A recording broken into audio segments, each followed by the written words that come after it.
Hello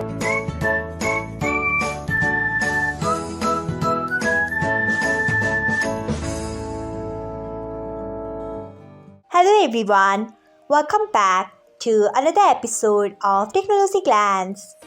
Today, in this video, I'm going to guide you through how you can turn on suggestions of events on Facebook Lite. So, let's get started. Firstly, open Facebook Lite app in your device.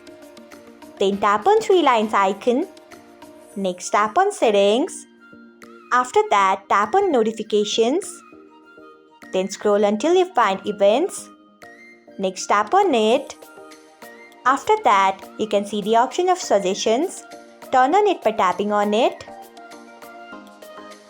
So, this is how you can turn on suggestions of events on Facebook Lite. Thanks for watching. If you found this guide helpful, we would love it if you hit the thumbs up button below.